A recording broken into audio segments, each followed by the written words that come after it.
What's cranking, guys? Welcome back to BZ. So today, doing a lure review on the Boyd Duckett BD GLIDER.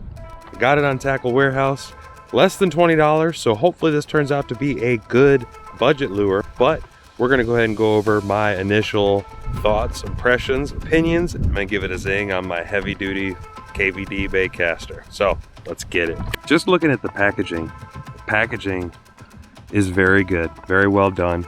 Lots of shine to it, good stuff. Now I got the Threadfin Shad pattern when I got it. And I can already kind of tell that it doesn't look like it does in the photo per se. I mean, it's close, but it doesn't quite look the same as what I imagined it was gonna look like when I got it.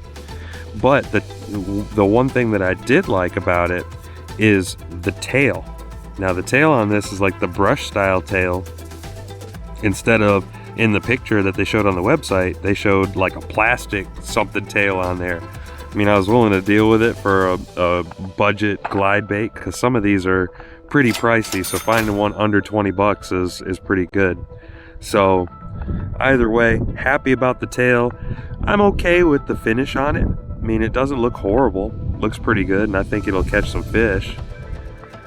Now let me go ahead and bust this package open and see what we're working with. It's definitely got some razor sharp hooks poking into my fingers right now. Of course I would. It's got a good little shine to it. It's got some built-in rattles. It's gonna be pretty loud coming through the water. But hopefully this thing glides pretty good. I'm gonna throw it on in just a minute, but like I said, I do like that brush tail as opposed to the plastic looking one in the picture. You know, as I said before, I was willing to deal with it, but I really appreciate this brush style tail better.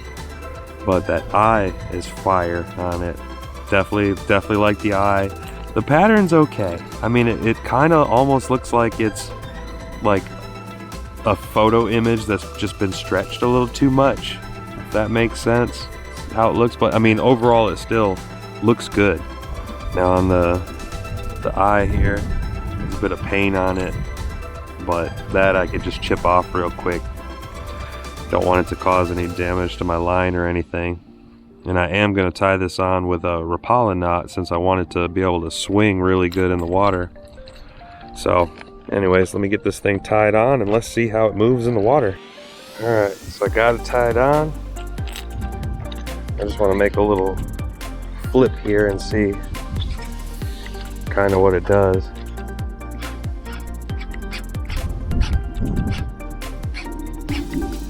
Oh yeah.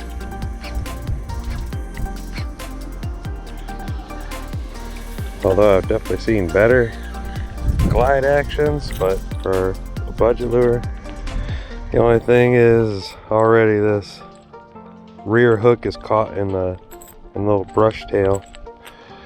But other than that, this is a good heavy joker. Let me see if I can zing this thing. Oh yeah. I wonder how it works on just a straight retrieve. I mean, it has a nice action on just a straight retrieve too. Has a pretty good action. Sinks slow.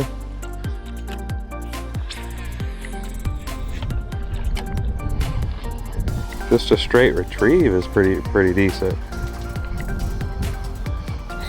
Now I don't know. Right now I'm throwing it on 20-pound braid. I don't think I'll stick with the braid. I think I'll switch up to something else. Something more stealthy, but in this muddy water it probably doesn't make too much difference to the fish.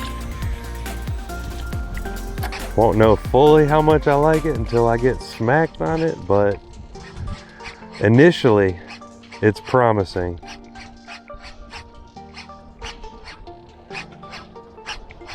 Yeah, that wake or that glide is nice.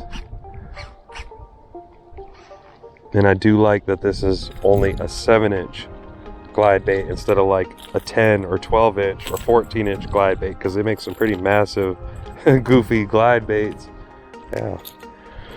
Now it says on the packaging that it comes with Katana hooks, tournament grade.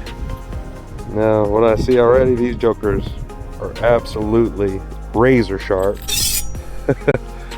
You know, honestly, I don't really care for using lures with treble hooks, but I mean, hey, instead of having one way to hook myself, I now have 6 ways to hook myself when I use something with a treble.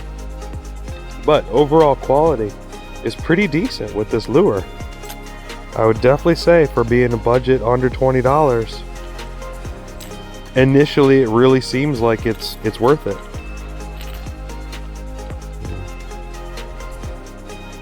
Good look at it. But yeah, I tied a Rapala knot on there just so it has a little more room to sway and swing. But I did have to clean up this eye a little bit because it had some paint stuck on there, so I had to clean that off a little bit with the edge of my scissors. But either way, it's easy to do. I may or may not invest in a new rod this year and get one that's a little bit longer. This is 7'4", heavy action, but I kind of would like something just a little bit longer. Maybe up to 8 feet, but anything over 8 feet is going to be really cumbersome to try to use in the kayak. But so far this rod's throwing it, so at least for now I can use it for now. So far it's very promising and I like it. I won't know until I actually start catching fish on this thing, but you're going to see this being thrown on my channel this year. Hopefully we can track down some bigs, but anyways, I will keep you updated. Make sure you subscribe to my channel so you can see when I'm zinging this thing around and see how it actually works out. But thank you so much for watching, and I will catch you guys in the next one.